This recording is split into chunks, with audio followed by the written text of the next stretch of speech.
ሰበር ዜና ከመቀሌ 15 ኪሎ ሜትር ርቀት ላይ የድሮን ድብደባ ተፈጸመ። የድሮን ድብደባው የተፈጸመው የህወሓት ኃይሎች ከኤርትራ ድንበር ከባድ መሳሪያዎችን ወደ ራያ ግንባር እያንቀሳቀሱ ባሉበት ወቅት መሆኑ ተሰምቷል። ህወሓት ልመና ያልተሰማም ሲል በፌዴራሉ መንግስት ላይ ክስ ማሰማቱ ተገለጸ። የኤርትራ መጻኢ ዕድል አሳሳቢ ይሆናል ሲል ፎረም ፖሊሲ ጆርናል ዘገበ። በሀገሪቱ በሰፈነው አፈና ከሀገሪቱ ህዝብ 1/5ኛው መሰደዱንም ይኸው የፎረም ፖሊሲ ጆርናል አመልክቷል። የግብፅ ሚዲያዎች ኢትዮጵያ በአባይ ወንዝ ላይ ተጨማሪ ግድቦችን ልትገነባ ነው በሚል በኢትዮጵያ ላይ ጫና ማሳደርን ዓላማ ያደረገ ዘመቻ መክፈታቸው ታወቀ። የሚሉት ለሰዓቱ የያዝናቸው የወቅታዊ ጉዳይ ሰበር መረጃዎች ናቸው። የተወደዳችሁ የወቅታዊ ጉዳይ አድማጭ ተመልካቾቻችን የከበረ ሰላምታችንን ይድረሳችሁ እያልን እነሆ የምሽት ጥንቅራችንን ይዘን ተገኝተናል። ዜናውን ላይክና ሼር፣ ሚዲያችንን ሰብስክራይብ በማድረግ ዜናውን እንድትጀምሩ እየጋበዝኩ አሁን ወደ ሰበር መረጃዎቹ አልፋለሁ። ተከታተሉት።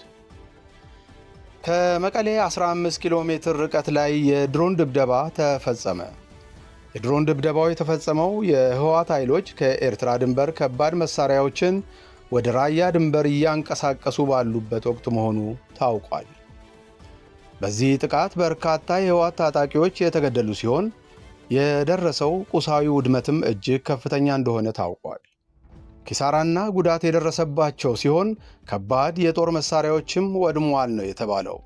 የህወሓት ጦር ባለፉት ሳምንታት በርካታ የድሮን ጥቃቶች ተፈጽሞበታል።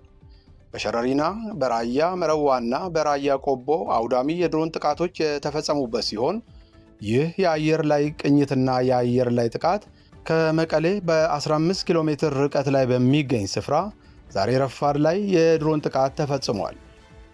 ዛሬ ነሐሴ 12 ቀን 2018 ዓ.ም ረፋድ 3 ሰዓት ከ30 ገደማ ከመቀሌ በቅርብ ርቀት በሚገኘው እንደርታ ወረዳ የድሮን ጥቃት መፈጸሙን ቢቢሲ ጭምር አረጋግጧል። የድሮን ጥቃቱ የተፈጸመው በእንደርታ ወረዳ ቀዳማዊ ወያኔ ቀበሌ የተፈጸመ ሲሆን ጥቃቱ የተፈጸመበት ቦታ ከመቀሌ 12 ኪሎ ሜትር ርቀት ላይ ይገኛል።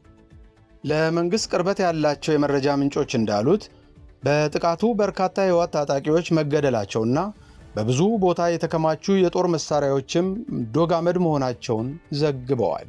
የድሮን ጥቃቱን ፈጽሟል የተባለው የኢትዮጵያ ሀገር መከላከያ ሰራዊት ስለዚህ ጥቃት እስካሁን ያለው ነገር የለም። በተመሳሳይ ሁኔታ እስካሁን በህወሓት በኩልም ስለ ጥቃቱ ምንም የተሰጠ መግለጫ የለም። ከመቀሌ በቅርብ ርቀት እንደርታ ላይ የተፈጸመው ይህ የድሮን ጥቃት በህወሓት የጦር መሳሪያ ክምችት ላይ ያነጣጠረ ነው። የድሮን ጥቃቱ በተፈጸመበት ቦታ ላይ አዲስ የጦር መሳሪያ ክምችት መውደሙንም ለመንግስት ቅርበት ያላቸው ምንጮች ዘግበዋል። ይሁን እንጂ በዚህ ጥቃት ስለደረሰው ኪሳራና ጉዳት ከገለልተኛ አካል የወጣ ዘገባ የለም።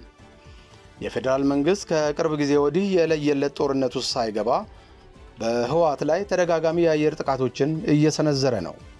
ባለፉት ተከታታይ ሳምንታት ተደጋጋሚ የድሮን ጥቃት የተፈጸሙበት የህወሓት ታጣቂ የሲቪል አየር መከላከያ ማስጠንቀቂያ ወደ ማውጣት ተሸጋግሯል። የድሮን ጥቃቱ ቀስ በቀስ የህወሓት አመራሮች ዋና መቀመጫ ወደ ሆነችው መቀሌ መቃረቡ ውጥረቱን ይበልጥ እንዲያይል ያደረገው የዛሬው የመቀሌው ዙሪያ የድሮን ድብደባ የአየር መከላከያ ታጥቋል በሚል በደጋፊዎች የሚነገርለት ህወሓትን አቅሙን የፈተነ ስለመሆኑ ተጠቁሟል።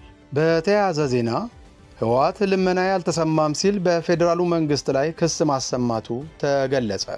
በሌላ በኩል የተባበሩት መንግስታት ድርጅት ነገሩ እንዳይከፋ ሰከን ብላችሁ ተነጋገሩ፣ ከጦርነቱም በላይ የከፋ አደጋ እየመጣ ነው የሚል መልእክት አስተላልፏል። ህወሓት የሰሞኑ መልእክቴ በሚል ምሽቱን የመግለጫ ይዘት ያለው መልእክት አሰራጭቷል። በዚህ የምሽት መልእክቱ ልመናዬ አልተሰማም ብሏል። ህወሓት ወደ ጦርነት ለመግባት እያደረጋቸው ያሉትን እንቅስቃሴዎች ትክክለኛነትና ፍትሐዊነት ለማስረዳት የተዘጋጀ በሚመስለው መልእክቱ አሁን ወዳለሁበት አማራጭ አልባ ውሳኔ ከመድረሴ በፊት ለምኜ ነበር፣ ነገር ግን ገዢው ፓርቲ ብልጽግና አልሰማኝም ሲል አስታውቋል። የተባበሩት መንግስታት ድርጅት በበኩሉ የጦርነቱ አካሄድ አደጋ አለው፣ ከጦርነቱ ባሻገር የትግራይን ህዝብ ለከፋ አደጋ የሚያጋልጥ ፈተና ተጋርጧል፣ ቆም ብላችሁ ተመልከቱት ብሏል። መልእክቱ በተባበሩት መንግስታት የኢትዮጵያ ልዑክና የሰብአዊ ጉዳዮች አስተባባሪ ኦነያ ኦሎ እንዲተላለፍ የተደረገ ነው። ለዚሁ ጥብቅ ማስጠንቀቂያ ምንም አይነት ምላሽ ያልሰጠው ህወሓት አማራጭ በማጣቴ ወደ ጦርነት እየገባው ነው የሚል ይዘት ያለው መልእክቱን በምሽት መግለጫ አሰራጭቷል። እስካሁን ሙሉ የለየለት ጦርነት ነው ባይባልም መሳሪያዎችን እያከማቸ ተዋጊዎችንም እያንቀሳቀሰ የሚገኘው ህወሓት ለተወሰኑ አካባቢዎች ግጭቶች ውስጥ የገባባቸው ሁኔታዎች ታይተዋል። ህወሓት በዚህ መግለጫው የትግራይ ህዝብ ከዚህ በኋላ ከመታገል ውጪ ምርጫ የለውም ያለ ሲሆን ትዕግስትና ልመናዬን ችላ ብሎ የፕሪቶሪያን ስምምነት በይፋ ጥሶ ወደ ሌላ ጦርነት ዙር እንዲሸጋገር እየተደረገ ነው በማለት የፕሪቶሪያውን ስምምነት ያፈረሰውና ጦርነቱንም የጀመረው ራሱ ህወሓት መሆኑን በይፋ አምኗል። የኤርትራ መጻኢ ዕድል አሳሳቢ ሆኗል ሲል ፎረን ፖሊሲ ጆርናል ዘገበ። በሆርሙዝ ሰርጥ የተፈጠረው ችግር የትንሿን ሀገር ኤርትራን አስፈላጊነት እየጨመረ ቢመጣም የሀገሪቱ መጻኢ ሁኔታ አሳሳቢ ሆኗል ሲል ፎረን ፖሊሲ ጆርናል ዘግቧል። በሀገሪቱ በሰፈነው አፈና ከሀገሪቱ ህዝብ 1/5ኛው መሰደዱንም ይኸው የፎረን ፖሊሲ ጆርናል አመልክቷል።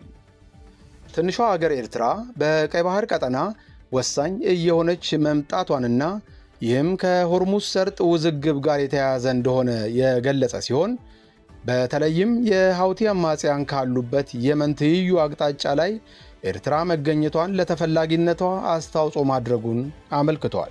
በቀይ ባህር መስመር ላይ ከያዘችው ስትራቴጂካዊ ቦታ ባሻገር ከቀጠናው አንጻር የተረጋጋና ሰላም ያለባት ሀገር መሆኗን ያወሳው ፎረን ፖሊሲ ጆርናል በሰላሙ ቀጣይነት ላይ ግን ብርቱ ጥያቄን አንስቷል።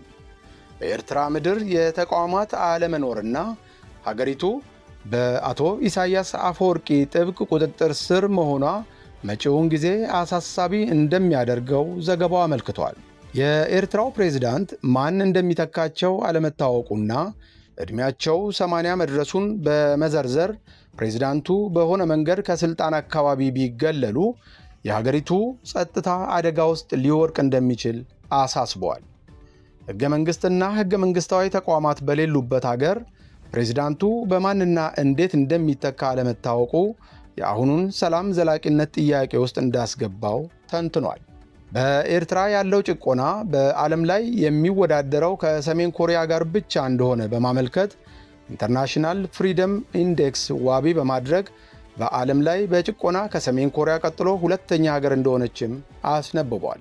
ኤርትራ በፕሬዝዳንት ኢሳያስ እጅ ከወደቀችበት ጊዜ ጀምሮ በሀገሪቱ በሰፈነው አፈና ከ700 ሺህ የሚበልጡ ኤርትራውያን ሀገራቸውን ጥለው መሰዳዳቸውን ማግኖስ ትሪቨር የተባሉትን የስደተኞች ተመራማሪ በመጥቀስ ዘግቧል።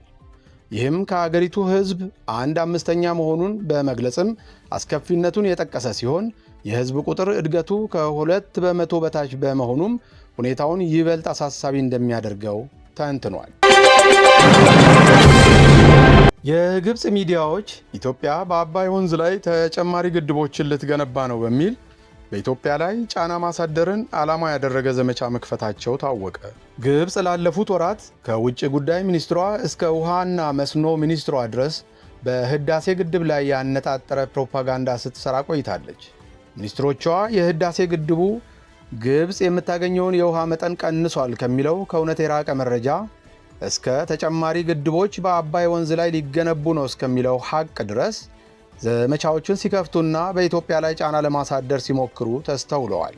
አሁን ደግሞ ይህ ዘመቻ ከባለስልጣናቱ ወደ ሚዲያው መውረዱን የሚያመላክት ጽሑፍ አህራም ኦንላይን በተባለ በሀገሪቱ ሚዲያ በኩል ተሰራጭቷል። የአህራም ኦንላይን ማኔጂንግ ዳይሬክተር በጻፈውና ኢትዮጵያ በእሳት እየተጫወተች ነው የሚል ርዕስ በሰጠው ረዘም ያለ ሀተታ ኢትዮጵያ በጂኦፖለቲካ ጉዳዮች የተጠመደች ሀገር ናት ሲል አስፍሯል። ኢትዮጵያ 3 አዳዲስ ግድቦችን ለመገንባት ታቅዳለች የሚለውን ሐሳብ ያነሳው ጽሑፉ ኢትዮጵያ በውስጥ እየተከፋፈለች ሳለ በውጭ ግን አልተበገረችም ይላል። የኢትዮጵያ መንግሥት ከታጣቂዎች ጋር ግጭት ውስጥ ነው ያለው በሚል ያሰፈረው ጽሑፉ ይህም ወደ መበታተን ሊያደርሳት ይችላል በማለት ያክላል። የኢትዮጵያ የውሃና ኢነርጂ ሚኒስትሩ ዶክተር ሀብታሙ ኢተፋ ከሳምንታት በፊት ለፋላ ቴሌቪዥን በሰጡት ቃለ መጠይቅ ግብፅ ከፍተኛ ገንዘብ በመመደብ የኢትዮጵያን ሰላም ለማናጋት ስትተጋ ቆይታለች ብለው እንደነበረም ይታወሳል። ይህ የግብፅ ሚዲያዎች ዘመቻም ይህንን የሚኒስትሩን አስተያየት የሚያጠናክር ነው። ግብፅ በዚህ ጉዳይ የምታራምደውን የተሳሳተ ፕሮፓጋንዳ መጋፈጥ የምንችለው ተጨማሪ ግድቦችን በአባይና በገባሮቹ ላይ በመገንባት ነው ሲሉ በወቅቱ አጽንኦት ሰጥተውታል። ሚኒስትሩ ከቀናት በፊት ከኢትዮጵያ ዜና አገልግሎት ጋር ባደረጉት ቆይታ ደግሞ ኢትዮጵያ በቀይ ባህርና በአባይ ውሃ እንዳትጠቀም ግብፅ ለዘመናት ስታሴር ኖራለች ማለታቸውም ይታወሳል። ይህንን ሲያደርጉ የነበሩት ደግሞ የግብፅ ፖለቲከኞች ናቸው ያሉት ሚኒስትሩ ግብፃውያን በሁለቱ የውሃ አካላት እንዳንጠቀም ሴራ ሲሰሩ ነበር ብለዋል። ሆኖም ግን ኢትዮጵያውያን ለዘመናት ሲመኙት የነበረውን የአባይ ውሃን የመጠቀም ፍላጎት አሁን ያለው ትውልድ የህዳሴ ግድቡን በመስራት ፍላጎቱን አሳክቷል ብለዋል። ግብፅ ትቀላቀለዋለች እየተባለ ያለው ቱርክ፣ ሳዑዲ እና ፓኪስታን የመሰረቱት የሙስሊም ኔቶ ስጋት መፍጠሩ ተገለጸ። ቱርክ፣ ሳዑዲ አረቢያ እና ፓኪስታን የመካ ስምምነትን ከፈረሙ ከአንድ ሳምንት በላይ ሆኗቸዋል። አንዳንድ ተንታኞች አገራቱ የተፈራረሙትን የመከላከያ ስምምነት የሱኒ ስምምነት ወይም የሙስሊም ኔቶ ሲሉ ጠርተውታል። አንዳንዶቹ እንደ ኢራንና እስራኤል ላሉ አገራት የተላለፈ መልእክት አድርገው አቅርበውታል።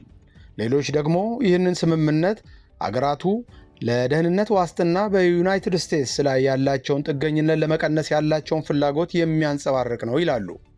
ነገር ግን ሙሉ ስምምነት ለሕዝብ ይፋ ባለመሆኑ እየተሰሙ ያሉት መላምቶች ብቻ ናቸው።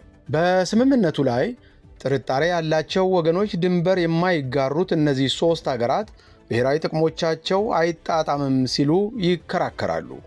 አንዳንድ ባለሙያዎችም ሙሉ የስምምነቱ ይዘት እስካሁን ይፋ አለመሆኑ በተለይ በመከላከያ ረገድ ከባድ ጥያቄዎችን እንደሚያስነሳ በመጥቀስ ይሞግታሉ።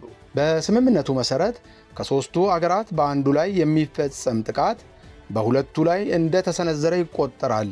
የቱርክ የውጭ ጉዳይ ሚኒስትር ሃካን ፊዳን ይህንን ቁርጠኝነት ከኔቶ የጋራ የመከላከያ አንቀጽ 5 ጋር በማነጻጸር በቴክኒክ ደረጃ ተመሳሳይ ናቸው ብለዋል።